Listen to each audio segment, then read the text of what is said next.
अगर बराबर नहीं होते तो कबीले कुरैश के एक कुरैश कबीले के एक बेहतरीन ख़ानदान की एक औरत फ़ातिमा नाम की औरत चोरी उसका पकड़ा जाता है। नबी पाक अलैहिस्सलाम के पास वो औरत हाजिर की जाती। आप अलैहिस्सलाम फरमान जारी करते, अस्सारिक़ु वस्सारिक़तु फ़क़्तऊ ऐदियहुमा, उस औरत का हाथ काट दो इसलिए कि उसने चोरी की है। तो फिर अल्लाह के नबी के पास वो कबीले वाले, वो ख़ानदान वाले, कबीले कुरैश के उस ख़ानदान के लोग पहुँचे कि अगर हमारी फ़ातिमा का हाथ काट दिया जाएगा तो हमारी नाक कटनी हो जाएगी, हमारी बेइज्जती और तौहीन हो जाएगी, इसलिए जाओ उसामा बिन ज़ैद को भेजो सिफारिश करने के लिए, नबी से कहें कि मोहम्मद आप उस औरत को माफ़ कर दीजिए, उसके हाथों को मत काटिए। जब उसामा बिन ज़ैद पहुँचते हैं मुहम्मदुर रसूलुल्लाह के पास तो आप अलैहिस्सलाम से कहते हैं, ये अल्लाह के नबी, ये औरत है, पहली बार गलती हुई है, आप इनको छोड़ दीजिए, आप इनको माफ़ कर दीजिए। दुनिया वालों याद करना, मेरे नबी का फरमान ये था कि उसामा बिन ज़ैद मुझे बड़ा दुख हुआ जो तुम इसकी सिफारिश करने के लिए पहुँचे हो, एक गलत आदमी की तरफदारी करने पहुँचे हो, एक मुजरिम की तरफदारी करने पहुँचे हो, शर्म आनी चाहिए तुम्हें। क्या तुम्हें मालूम नहीं है दुनिया के अंदर बड़ी बड़ी कौमें तबाह कर दी गई इसी तरीक़े पर, गलत लोगों के पैरवी करने की बुनियाद पर। तुम इस कौम को तबाह करना चाहते हो, तुम इस कौम को बर्बाद करना चाहते हो, जाओ तुम निकलो यहाँ से, मैं फैसला करूँगा। बिलाखिर उस औरत का हाथ काट दिया जाता है और अल्लाह के नबी ने कहा कि उसामा ये तो फातिमा है, ये तो कुरैश के किसी घराने की औरत है, इनकी जगह पर अगर मेरी अपनी बेटी, मेरी लख्त जिकर अगर फातिमा बिनते मोहम्मद भी चोरी करती तो ये मोहम्मद इब्न अब्दुल्लाह एक कदम पीछे नहीं हटता, उसका भी हाथ काट देता, इसलिए कि मेरे रब का फरमान है, इस्लाम के अंदर कोई भेदभाव नहीं। आज देखो दुनिया में अगर कोई मिनिस्टर का लड़का अगर किसानों पर गाड़ियां चला देता है तो 5 दिन तक उनकी अरेस्टिंग नहीं होती है, और यहाँ पर जनाब अगर कोई चला जाता है त्रिपुरा की हालत को दिखाने के लिए तो उसके ऊपर UAPA डालकर अंदर कर देते हैं। क्यों? क्योंकि वो कमज़ोर है और उधर मंत्री जी का बेटा है, कुर्सी खसक जाएगी पीछे से अगर उसके ऊपर उसके हाथ में हथकड़ी डालेंगे। आओ इस्लाम के निज़ाम को देखो, मसावात, बराबरी, औरत हो के मर्द हो, all person all equal in the side of the Quran. ये तो तुमने बनाए, ये बड़ा, ये छोटा, ये छोटा, इस्लाम के अंदर इसकी कोई अहमियत और कोई हैसियत नहीं। मेरे भाइयों, साफ लफ्ज़ों में कहा मुहम्मदुर रसूलुल्लाह ने, मैं अंधकार को मिटाने के लिए आया हूँ इस धरती से, अल्लाह तबारक व तआला ने मुझे भेजा इस भेदभाव को ख़त्म करने के लिए और इस नफ़रत को दूर करने के लिए। और आज उसी कुरान पर और उसी अहादीस पर एतराज़ दर एतराज़ कर रहे हो, पता नहीं है तो पढ़ कर के देखो, मोहम्मद रसूलुल्लाह की पूरी ज़िंदगी उठा करके देखो, सहाबाए कराम पर इल्ज़ाम लगाने से पहले उसको टटोलो, जुर्म क्या है, गुनाह क्या है उनका, कोई गुनाह नहीं है, नहीं जी इल्ज़ाम लगाएंगे। अरे इस्लाम के तरह अदालत, मसावात, बराबरी दुनिया के अंदर आज तक किसी कौम ने नहीं किया, ये याद रखना होगा तुम्हें, मालूम ना हो तो मालूम करना होगा। उठाओ तारीख पढ़कर, जब ईरान हजरत साद बिन अबी वक्कास रज़ियल्लाहु ताला अन्हु ईरान के गवर्नर बने, चूँकि हजरत साद ने ईरान को फतह किया था, हजरत साद ईरान के गवर्नर बनाए गए। हजरत साद ने जब देखा कि मैं गवर्नर बन चुका हूँ तो उसके बाद उन्होंने अपने बॉडीगार्ड कायम किए, बॉडीगार्ड्स रखे कि लोग आएंगे तो पहले बॉडीगार्ड्स को पूछेंगे तब मुझसे मिलने आएंगे। हज़रत उमर फ़ारूक को पता चलता है, उस वक्त अमीरुल मोमिनीन, उस वक्त के खलीफा उमर फ़ारूक थे। हज़रत उमर फ़ारूक ने कहा कि साथ हज़रत बिलाल हबशी को एक चिट्ठी लिख कर देते, एक चिट्ठी, उस चिट्ठी को देते कि जाओ साद इब्न अबी वक्कास को दे देना। और सबसे पहले बिलाल, कौन थे बिलाल? काले कलोटे, कोई मंत्री के बेटे नहीं थे, कोई संतरी के बेटे नहीं थे, कोई मुखिया मिंबर का चहीता नहीं था। मुखिया जी आएंगे तो लीजिए कुर्सी। अब मुखिया जी के पास बैठ गए तो शान समझते हैं, अब मौलाना अब्दुल्ला के पास बैठ गए तो समझते हैं कि अरे किनके पास बैठ गए, मौलाना के पास। मौलाना नियामत है, मौलाना है तो मदरसा है। मौलाना रहेंगे तो मदरसे की आप यारी करेंगे, लाजिम मलजूम है। अगर मौलाना ख़त्म हो गए, उलमा ख़त्म हो गए तो मदरसे को कौन आबाद करेंगे? मदरसे ख़त्म हो जाएंगे, आपका कुरान ख़त्म हो जाएगा, आपका कुरान ख़त्म हो जाएगा, आपके अक़ीदे ख़त्म हो जाएंगे, आपका अक़ीदा ख़त्म हो जाएगा, आप अल्लाह से भी दूर हो जाओगे, आप फिर काफिर और मुशरिक बनकर मरोगे। ये पैगाम कुरान का। इसीलिए दुनियादार ओहदे पावर वाले की कोई फजीलत और कोई मकाम अल्लाह की नज़र में नहीं है, बल्कि अल्लाह की नज़र में अगर किसी के मकाम, किसी की फजीलत है तो उसके काम की वजह से। इसलिए बड़ी खूबसूरत अंदाज में इस मंत्र में समझाया। मैंने कई जगह कहा शुद्रो ब्रह्मण तामिति ब्रह्मण चैति शुद्रताम छित्यो याति वितरत्वम विघादिविच्यम तथे चचा सैक एवात्रपति परजानाम कथम पुनर्जा तिकीर्ता पर भेदा। साफ लफ्ज़ों में कहा कि हर आदमी को एक ही ईश्वर ने, एक को देवः, एक ही ईश्वर ने जब पैदा किया है तो फिर यहाँ दुनिया के अंदर में लोग इतने अलग अलग क्यों बट गए जी? क्यों बट गए? हमारे यहाँ कोई सैयद हो, कुरैश हो, अंसारी हो, शेख हो, चौधरी हो, तेली हो, फलां हो, फलां हो, फलां, सब कोई मस्जिद में जाएगा, नमाज एक ही सब में खड़ा होकर पढ़ेगा और सब कोई कुरान करीम की तिलावत कर सकता। लेकिन हमारे हिंदू भाइयों में नहीं। कहाँ से लाओगे इस बीमारी का इलाज? नरसिंहानंद तिवारी जी दासना के मठ में बैठकर तो बड़ी बड़ी बातें आपको बोलना आता है। कहाँ से लाओगे इस भेदभाव का इलाज? आना पड़ेगा मोहम्मद के दामन में, तुम्हें आना पड़ेगा कुरान के औराक में, तुम्हें इलाज मिलेगा। तुम्हें आना पड़ेगा अबू बकर की जिंदगी में, उमर फारूक की ज़िंदगी में आना पड़ेगा, हज़रत खालिद बिन वलीद की ज़िंदगी में आना पड़ेगा। इल्ज़ाम लगाना बंद करो। पूरा का पूरा बगदाद, पूरा का पूरा इराक़, पूरा का पूरा मुल्क शाम कैसे इस्लाम में आया? मैंने आज तारीख़ पढ़ी है। आज अब से पहले मैंने कहीं नहीं बोला, लेकिन आज बोलता हूँ डंके के चोट पर। पूरा का पूरा इराक़ इस्लाम की अच्छाई को, बराबरी को देखकर कलीमा पढ़ा था। हज़रत खालिद बिन वलीद गए थे, इराक़ को फतह किया था, वहाँ के लोकल लोगों को लॉ एंड ऑर्डर मेंटेन करने के लिए छोड़ दिया जाता है। उसके बाद फिर मुल्क शाम आते, मुल्क शाम को कब्ज़ा किया तो मुल्क शाम के अंदर, वहाँ पर मुल्क शाम में पोप थे, पोप और पादरी, यानी ईसाई और यहूदी के बड़े रहनुमा थे, और वो उस वक्त के हुक्मरानों की चापलूसी करते थे। चापलूसी मतलब उनकी गुलामी करते थे। उस वक्त के एमपी, इलाके के एमएलएस, इलाके के मुखियाओं के तलवे चाटते थे, क्योंकि वहाँ से पैसे मिलते थे। वो पाप और वो पादरी, यहूदी और ईसाई धर्म के आलिम, उनके गुरु को कहा जाता है। वो हमेशा से क्या बोलते?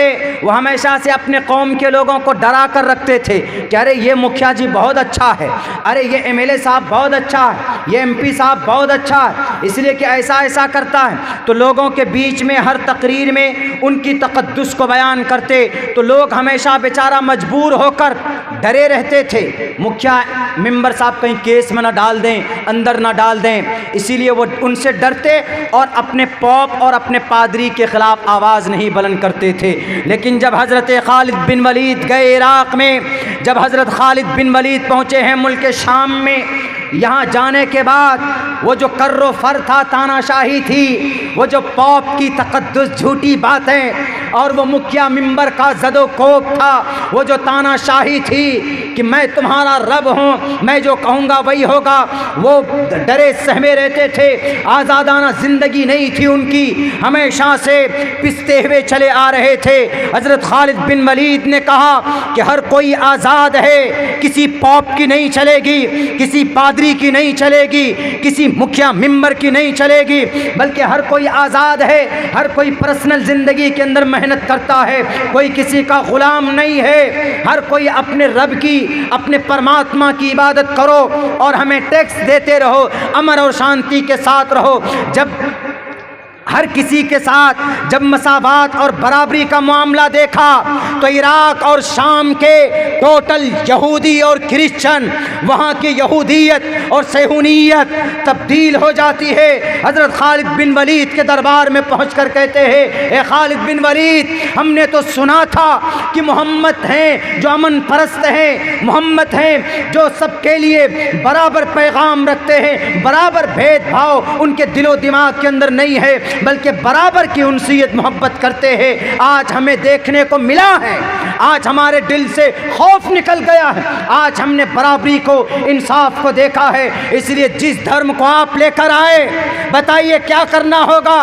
पूरा का पूरा इराक़, भारत के करप्ट मीडिया, तारीख पढ़ो इराक़ की, तारीख पढ़ो मुल्क शाम की, तारीख पढ़ो अंदलुस की, तारीख पढ़ो यरूशलेम की। हज़रत उमर फारूक गए थे, लेकिन उनके ग़ुलाम ऊँट पर बैठे थे और हज़रत फारूक आज़म नीचे ऊँट की नकेल हाथ में लेकर जा रहे थे। तो लोगों ने कहा कि वाह, कितना खूबसूरत नीचे ग़ुलाम जा रहा है, खादिम जा रहा है, और ऊपर ये इनके गुरु बैठे हैं, काले काले होंठ हैं, पूरी काली शक्ल है। हालांकि वो खादिम उनके ऊपर थे, क्यों? बारी उनकी बैठने की थी। 700 मील का सफ़र तय करके यरूशलेम पहुँचे थे उमर फारूक। उनकी इस चीज़ को देखकर अबू उबैदा ने कहा कि अरे वो हुक्मरान नहीं है, वो नहीं है, गुरु नीचे हैं, हुक्मरान अमीर हमारे नीचे, खलीफा हमारे जो अमीरुल मोमिनीन है वो नीचे हैं। उनके इस फ़ैल को देखकर यरूशलेम के हज़ारों की तादाद में क्रिश्चनों ने सर झुका दिया। सर मतलब यानी ये कहा कि अमीरुल मोमिनीन, हमने इतना बड़ा बादशाह, इतना दिल वाला बादशाह आज तक हमने नहीं देखा। हमने तो सुना था कि उमर वो है जो तलवारों से बात करते हैं, हमने तो सुना था कि उमर फारूक वो है जिन्हें देखकर दुश्मन अपना रास्ता बदल दिया करता है। इसीलिए हम आज आपको ये लीजिए चाबी, बैतुल मक़दिस की चाबी लीजिए। यरूशलेम में, फ़लस्तीन में कोई जुल्म ज़्यादती नहीं हुई थी। चीखने वालों कि तलवारों वाला धर्म है, पढ़ो ना कुरान, ला इकराहा फिद्दीन, the truth stands out from the error, clear from the error, there will be not compulsion in the religion. धर्म के अंदर कोई ज़ोर ज़बरदस्ती नहीं। लेकिन पढ़ोगे कैसे? तुम्हें तो अपने गुरुओं को खुश करने के लिए न्यूज़ बनाने में बिजी रहते हो, फुर्सत मिलती ही नहीं। अपने ग्रंथों को पढ़ो, मकाम और फजीलत कैसे क्या होती है, इंसान और मानवता किसको बोलते हैं, पढ़ो ग्रंथों को, तुम्हें पता चल जाएगा। आज मैंने एक श्लोक, एक मंत्र पढ़ा है जिसके अंदर वाक़ईतन इतना अच्छा मैसेज श्री कृष्ण जी ने इंसानों को दिया है। इसके अंदर क्या कहा? ए लोगो, मुझे संस्कृत याद नहीं हुआ है, हो जाएगा बहुत जल्दी में, मैं उर्दू में ट्रांसलेट करता हूँ उसको। ए लोगो, ये दुनिया उल्टी वृक्ष है, पेड़ है, यानी ये सूखने वाली पेड़ है और ये पेड़ सूख जाएगी। आपस में जो तुम भेदभाव करते हो, ईश्वर तुम्हारे इस जुर्म अजीम को कभी माफ़ नहीं करेगा। कृष्ण जी कह रहे हैं, हमारे हिंदू भाइयों, आपको भी खड़ा होना होगा अपना हक लेने के लिए। कोई दलित नहीं है आप में, आपको दलित बनाया गया, आपके वेदात में दलित नहीं है, आप भारत के संविधान में आप दलित नहीं है, दलित हैं, लेकिन बराबरी का हक आपको दिया गया। नाम है सिर्फ आपका मंगलू, लेकिन आपका मकाम और आपका हक उतना ही है जितना एक बड़े ऊंचे खानदान वाले का जितना हक हो। हक की लड़ाई कौन लड़ा? इस्लाम लड़ा। मुहम्मदुर रसूलुल्लाह के गुलाम, चारों खलीफा, उनके बाद फिर जो सिस्टम शुरू होता है वहाँ से लड़े।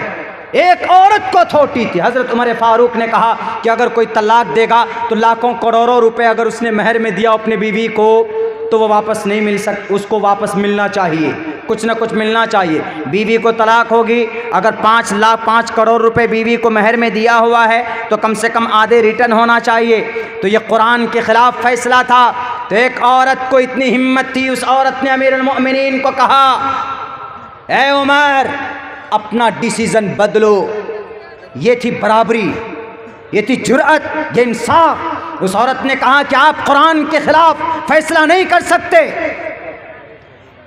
उनकी एक राय थी रखने की कि हम एक ऑर्डिनेंस ला रहे हैं, एक बिल ला रहे हैं कि भाई ऐसे ऐसे महर में कुछ ना कुछ मिलना चाहिए लड़के को। तो उन्होंने, औरत ने क्या कहा कि जब अल्लाह ने कुरान में फ़ैसला कर दिया, जब अल्लाह का कुरान नस्से क़ती है उमर फारूक, नबी ने कोई तब्दीली नहीं की, अबू बकर ने कोई तब्दीली नहीं की, तो आप कौन होते हैं? तो उमर फारूक ने कहा कि आज मुझे इस बुढ़िया ने दीन सिखा दिया। एक औरत को हक होता था अपना, एक औरत को हिम्मत होती थी अपना हक मांगने का। किसने ये जुरात दी, किसने ये पैगाम, किसने ये हक दिए बराबरी का? इस्लाम ने दिए। इस्लाम ने ये मकाम दिया है औरतों को, उनको सम्मान देना निकाह करके। वरना अमेरिका चले जाइए आप, अमेरिकन में वी आर लिविंग टुगेदर। आज अमेरिका में क्लिंटन जो कुछ दिनों पहले सदर था अमेरिका का, उसने the state of union address में कहा था, यानी भारत अमेरिका का जो सदर होता है वो पूरे 5 साल में एक बार आवाम को, जनता को संबोधित करता। तो संबोधन में उन्होंने क्या कहा था अपनी स्पीच में? The state of union address में ये कहा था कि अनकरीब अमेरिका में हरामजादों की तादाद होगी, हरामजादे बास्टर्ड की तादाद होगी। अल्फाज बास्टर्ड के नहीं इस्तेमाल किए, लेकिन ये इस्तेमाल किया था कि born and the lots of people born without any wedlock. Wedlock मतलब निकाह को बोलते हैं अंग्रेजी में, वेडलॉक यानी बच्चे पैदा होंगे बिना निकाह के। और यूरोप में हो रहा है, यूरोप के अंदर हो रहा है, वहाँ पर बच्चे पैदा होते हैं, शादी नहीं होती। आज हमारे भारत में भी वो कल्चर आ गया है, लिव इन रिलेशन, फैशन। देखिए इज्जत, जिना को कितना खूबसूरत नाम दिया, वी आर लिविंग टुगेदर। वाह, बहुत खूबसूरत लफ्ज़ है, बहुत प्यारा लफ्ज़ है। And we are relationship from the long time, हम बहुत ज़माने से रिलेशनशिप में हैं। रिलेशनशिप का मतलब नाजायज़ संबंध में है। बताइए कितना खूबसूरत नाम दिया मेरे भाइयों, मेरे साथियों। किसने औरत को मकाम दिया? हरामी बच्चे पैदा होते थे, लेकिन अल्लाह के नबी ने कहा नहीं चलेगा ये। अगर किसी औरत से तुम्हें प्यार है, मोहब्बत है, तो जायज़ करो उसको, वेडलॉक करो पहले। The first of will be wedlock and after that you can with her the relationship continue आप कर सकते हो, उनके साथ आप आगे रिश्ता बढ़ा सकते हो। मकाम किसने दिया? कुरान ने दिया। मकाम किसने दिया? मोहम्मद रसूलुल्लाह की ज़िंदगी ने दिया। लेकिन आज लोग तुले हैं जनाब इस्लाम को बदनाम करने में। मैं लिख कर देता हूँ, नहीं प्रूफ कर सकते, इस्लाम के मुकाबले में नहीं आ सकते कोई भी, कहीं से कहीं तक भी। ऐसा नहीं कि उमर फारूक थे, 23 लाख मुरब्बा मील को फतह किया था तो जो मन में आया किया, नहीं। कुरान के खिलाफ, नबी पाक अलैहिस्सलाम के फरमान, उनके तरीक़े के खिलाफ उमर फारूक को भी अधिकार नहीं। इतने बड़े ताकतवर जनरल, मशरिक़ व मगरिब को फतह किया, हज़रत अब्बास के घर का परनाला उखाड़ कर फेंक दिया। हज़रत अब्बास रज़ी अल्लाह ताला अन्हु के घर का परनाला, चूँकि पानी निकलता गिरता था मस्जिद नबवी के करीब में, तो नमाजियों को दिक्कत और दुश्वारी होती थी। तो हज़रत उमर फ़ारूक ने देखा तो हज़रत अब्बास गायब थे, उनकी अदम मौजूदगी में परनाला को उखाड़ कर फेंक दिया जाता है। तो उसके बाद क्या होता है पता है? उसके बाद हज़रत अब्बास आते। हज़रत अब्बास ने कहा कि ये परनाला कौन उतारा? तो लोगों ने कहा कि अमीरुल मोमिनीन ने उतार दिया परनाला। गुस्सा हो गए। कहाँ जाते हैं? सुप्रीम कोर्ट में गए। उस वक्त के सुप्रीम कोर्ट जज उबय बिन काब रज़ी अल्लाह ताला अन्हु सुप्रीम कोर्ट के जज थे, वो जस्टिस थे। वो उनके पास केस पहुँचता है। केस पहुंचने के बाद उमर फारूक भी हाजिर हुए। उमर फारूक के ऊपर केस हो गया। किन पर केस हुआ? अमीरुल मोमिनीन पर, जो हुक्मरान आला है। अगर आज किसी मंत्री के खिलाफ केस कर लो तो तुम्हारी तो डेथ, मौत पक्की है। अगर आज के डेट में किसी नेता के खिलाफ FIR कर लो तो आज तो फिर आपका टॉलरेशन इतना होगा, आपको इतना टॉर्चर किया जाएगा कि मत पूछिए। जैसे हमको किया जाता है, हमको भी किया जाता, हम नेताओं से वैसे भी टकरा जाते हैं। कुछ शायद मैं पागल हूँ, क्या हूँ, लेकिन मुझे जो चीज़ समझ में नहीं आती है, हम जो चीज़ समझ लेते हैं कि गलत है तो गलत है, बस गलत है। मैं कहूँगा, मर जाऊँगा, ये गलत है तो गलत है। मेरे बाप भी, मेरी माँ भी कोई करे गलत तो मैं कह दूँगा कि अम्मी ये गलत है, अब्बा ये गलत है। We are not acceptable, this work is not suitable. ये ठीक नहीं, गलत है तो गलत। तो कहाँ गए? सुप्रीम कोर्ट गए। और सुप्रीम कोर्ट में चीफ जस्टिस ने ये नहीं कहा कि अमीरुल मोमिनीन आए, जल्दी कुर्सी दो, नहीं, दूसरी केसों की हियरिंग चल रही है। वहां पर हजरत उमर फारूक बाहर खड़े हैं। 23 लाख मुरब्बा मील को फतह करने वाला अमीर, केस होता है उनके खिलाफ, बाहर खड़ा है, कोर्ट के बाहर खड़े हुए हैं, हिम्मत नहीं है कि अंदर जाएं। चीफ जस्टिस ने कहा जब केस खत्म होगा, पहले जिसकी हियरिंग चल रही उसकी पूरी होगी, अमीरुल मोमिनीन को अंदर बुलाया जाता है। आइए, क्या बात। अमीरुल मोमिनीन ने बोलना शुरू किया तो चीफ जस्टिस ने मना कर दिया कि no, not allowed to say anything, permission नहीं, आप खामोश रहिए, because this case is related to the इब्न हजरत अब्बास रजी अल्लाह ताला। उन्होंने केस किया है, पहले वो बताएंगे। तो हजरत अब्बास से कहा गया कि बताओ क्या है, क्या मामला है। उन्होंने कहा कि चीफ जस्टिस साहब, ओ माय लॉर्ड, हाँ, परनाला जो था हज़रत अबू बकर के ज़माने में रहा, मोहम्मद रसूलुल्लाह के ज़माने में रहा, उन्होंने नहीं हटाया, इन्होंने हटा दिया। बुखारी और मुस्लिम के अंदर ये रिवायत मौजूद, इन्होंने हटा दिया। अब बताइए, तकलीफ़ हो रही, इसलिए हमको इंसाफ मिलना चाहिए। एक आम आदमी उस वक्त के प्राइम मिनिस्टर के ख़िलाफ़ केस लड़ रहे हैं। संजू भट्ट ने क्या केस किया बेचारा, गुजरात के दंगों के मुजरिमीन को जेल में डालने के लिए उस बेचारे को ही उल्टे जेल में डाल दिया जाता है। इस्लाम इंसाफ को बनाता है, इस्लाम इंसाफ पैदा करता है। अमीर हो के कोई हो, उसको भी कटघरे में आना पड़ेगा। उमर फारूक कटघरे में खड़े हैं और साफ अब्बास कहते हैं मुझे इंसाफ चाहिए, मेरा वक्त हो चुका है, बस सिर्फ 5 मिनट चाहूँगा मैं। तो हज़रत अब्बास रजी अल्लाह ताला ने कहा कि चीफ जस्टिस साहब, ओ माय लॉर्ड, मुझे इंसाफ, I want to justice, I want to इंसाफ, मुझे इंसाफ चाहिए, मुझे जस्टिस चाहिए। मुझे नहीं कुछ चाहिए कि अमीरुल मोमिनीन है कि नहीं है, मुझे इनसे डर नहीं लगता है कि नहीं अमीरुल मोमिनीन है तो मुझे कत्ल कर देंगे, नहीं। लेकिन वो अमीरुल मोमिनीन थे, वो भी खड़े होकर सवालों का जवाब देते हैं। इतने में फिर हज़रत अब्बास बोलने लगे, जज साहब एक बात और बोलो, वो जो परनाला लगा है वो मोहम्मद रसूलुल्लाह के मशवरे से लगा है, और मोहम्मद रसूलुल्लाह ने निशान देकर खुद खड़े हुए मोहम्मद रसूलुल्लाह और मुझे कहा कि चचा आप मेरे कंधे पर आकर के इस परनाले को लगाइए। उन्होंने कहा अच्छा ऐसा हुआ। हज़रत अब्बास से चीफ जस्टिस ने कहा कि एनी आई विटनेस, कोई गवाह है तुम्हारे पास? तो फ़ौरन गए, अंसार को लेकर आए। तो 2-3 साहबी ने कहा कि हाँ अल्लाह के चीफ जस्टिस जज साहब, इन्होंने जो बातें कही वो बिल्कुल सही है। तो हज़रत इतना सुनना था कि उमर फारूक की आँख से आंसू निकलने लगे।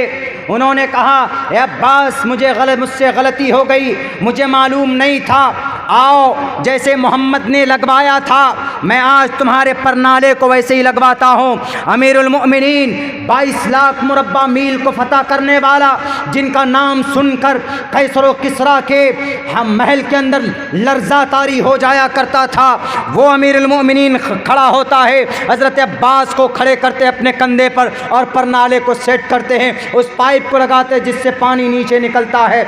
ये अमल देखकर हज़रत अब्बास ने उनकी इस हरकत को देखकर, उनकी अदल को देखकर, उनकी इस इंसाफ को देखकर हज़रत अब्बास ने उस घर के मस्जिद नबी के अंदर दे दिया। है कोई हुक्मरान ऐसा?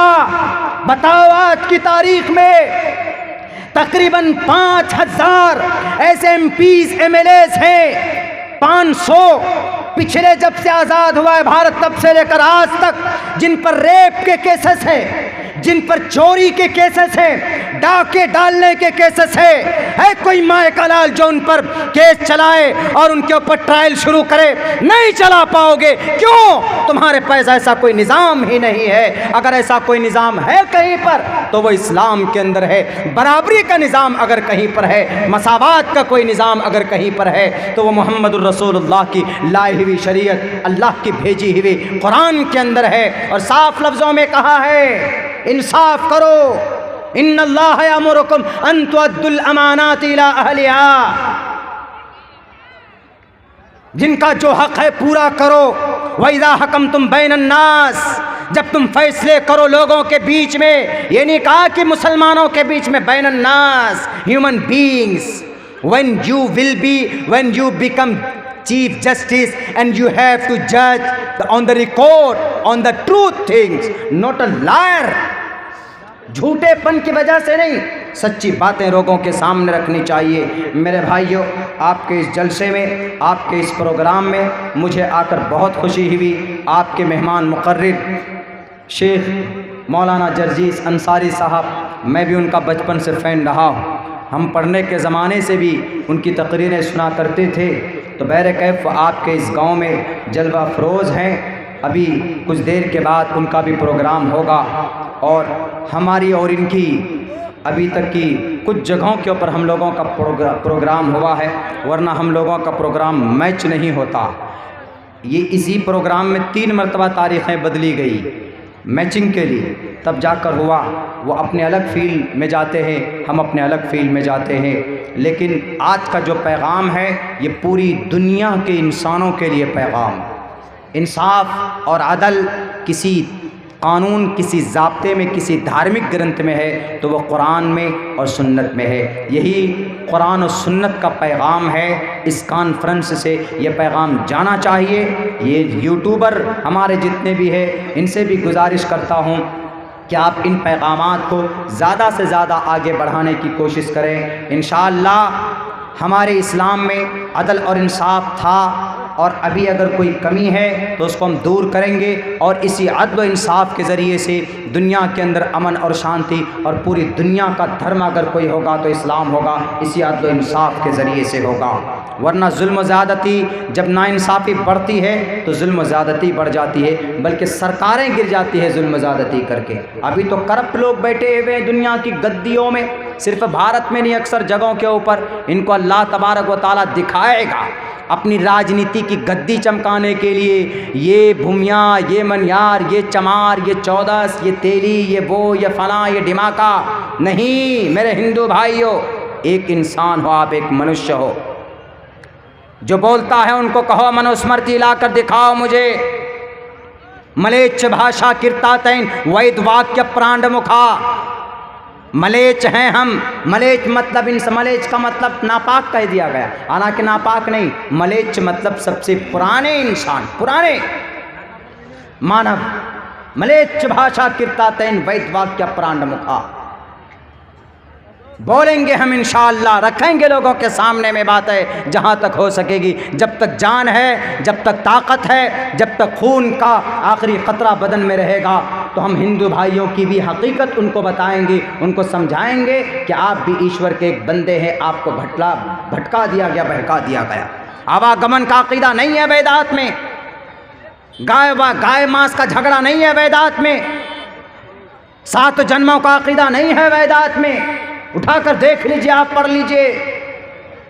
पढ़ने वाले जानते हैं, बोलते नहीं क्यों। दबा दिए जाएंगे, काट दिए जाएंगे, कुचल दिए जाएंगे। अल्लाह से दुआ करता हूँ कि अल्लाह तबारक व तआला हम तमाम मुसलमानों को अदल इंसाफ से काम करने की और अमन और सुकून के साथ रहने की तौफीक दे और कुरान और सुन्नत से ज़्यादा फ़ायदा हासिल करने और को जानने समझने की जुस्तजू और इस्तिक़ामत अता फ़रमाए। बहुत बहुत शुक्रिया। जज़ाकल्लाह। अस्सलामु अलैकुम व रहमतुल्लाहि व बरकातुहू।